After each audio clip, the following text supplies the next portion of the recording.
Shalom, selamat pagi Bapak Ibu yang dikasihi oleh Tuhan Yesus Kristus. Puji Tuhan, pagi ini kembali lagi kita membaca dan merenungkan firman Tuhan. Saya mengajak Bapak Ibu, mari kita berdoa terlebih dahulu. Mari kita berdoa. Terima kasih Bapa yang baik.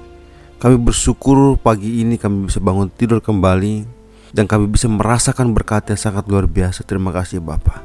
Dan pada pagi hari ini ada kesempatan yang sangat luar biasa juga. Kami akan membaca dan merenungkan firman-Mu. Tolong Bapa buka hati dan pikiran kami, supaya firman yang kami renungkan, kami dapat mengaplikasikan dalam kehidupan kami hari lepas hari. Di dalam nama-Mu Tuhan kami sambut firman-Mu penuh dengan ucapan syukur. Haleluya. Amin. Amos pasal 9 ayat 5 sampai dengan 15. Namun kita hanya membaca ayat yang ke-14. Aku akan memulihkan kembali umatku Israel. Mereka akan membangun kota-kota yang licin tandas dan mendiaminya. Mereka akan menanami kebun-kebun anggur dan minum anggurnya. Mereka akan membuat kebun-kebun buah-buahan dan makan buahnya. Tema yang akan kita renungkan bersama yaitu janji keselamatan. Amos pasal 9 ayat 5 sampai dengan 15 berbicara tentang penghakiman dan pemulihan yang dijanjikan Tuhan kepada umatnya.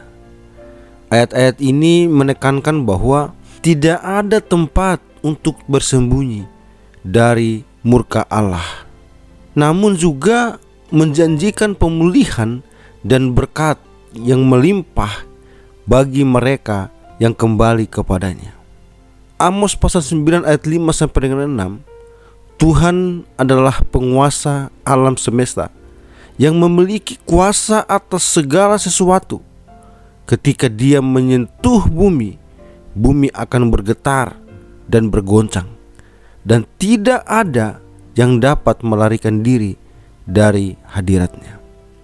Amos pasal 9 ayat 7 sampai dengan 10.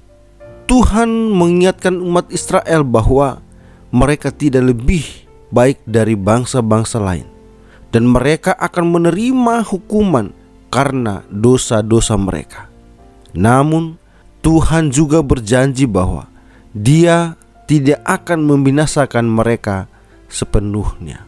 Amos pasal 9 ayat 11 sampai dengan 15. Tuhan berjanji akan memulihkan kembali pondok daun yang telah runtuh. Ia akan membangun kembali, menanam kembali umat-Nya di tanah yang telah diberikan kepada mereka, dan memberkati mereka dengan kelimpahan. Janji ini menunjukkan bahwa pemulihan Tuhan tidak hanya mengembalikan kondisi semula, tetapi juga membawa berkat yang lebih besar. Bapak, Ibu, Saudara yang dikasihi oleh Tuhan Yesus Kristus, ayat-ayat ini mengingatkan kita akan kuasa Tuhan yang tidak terbatas. Dia adalah pencipta langit dan bumi, dan tidak ada yang dapat lepas dari tangan-Nya. Meskipun Tuhan menghukum dosa, Dia juga menawarkan pengampunan dan pemulihan bagi mereka yang bertobat. Pesan Amos adalah pesan Injil. Kembalilah kepada Tuhan dan hiduplah. Di tengah-tengah janji penghakiman, ada juga janji pemulihan yang indah. Tuhan berjanji untuk membangun kembali apa yang telah rusak dan memberkati umat-Nya dengan kelimpahan. Pemulihan yang dijanjikan oleh Tuhan bukan hanya bersifat sementara, tetapi kekal. Berkat-berkat yang akan datang tidak akan hilang atau dicabut, tetapi akan terus berlanjut. Bapak, Ibu, Saudara yang dikasihi oleh Tuhan Yesus Kristus, terus berpeganglah pada Tuhan. Meskipun kita mungkin menghadapi kesulitan atau cobaan, kita harus tetap berpegang teguh pada Tuhan dan janji-janji-Nya. Mengandalkan Tuhan dalam segala hal.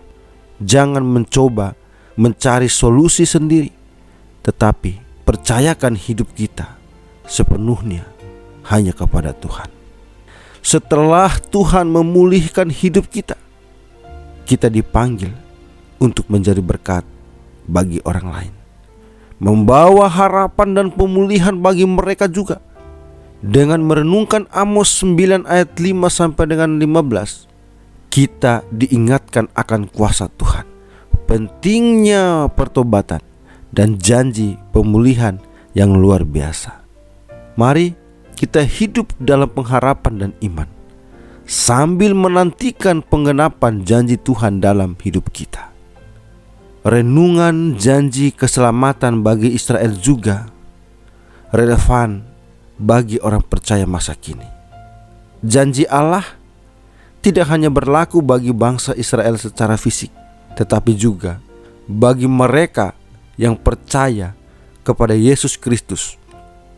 Janji ini memberikan harapan, penghiburan, dan kekuatan dalam menghadapi tantangan hidup. Kita dipanggil untuk hidup sesuai dengan janji keselamatan dan menjadi berkat bagi orang lain. Amin. Tuhan Yesus memberkati. Mari kita berdoa. Terima kasih Bapa yang baik. Kami bersyukur dan berterima kasih atas anugerah dan penyertaan yang Tuhan berikan bagi kami. Kami kembali dikuatkan lagi oleh kebenaran firman-Mu. Bapa, biarlah firman itu bukan begitu berlalu saja, melainkan biarlah firman itu kami dapat mengaplikasikan dalam kehidupan kami hari lepas hari. Terima kasih Bapa. Sebentar lagi kami akan kembali untuk menjalani setiap aktivitas kami. Biarlah Tuhan yang pimpin dan bimbing, sehingga apapun yang kami lakukan hanya untuk mempermuliakan nama-Mu saja. Di dalam nama-Mu Bapa, kami berdoa dan kami bersyukur. Haleluya. Amin.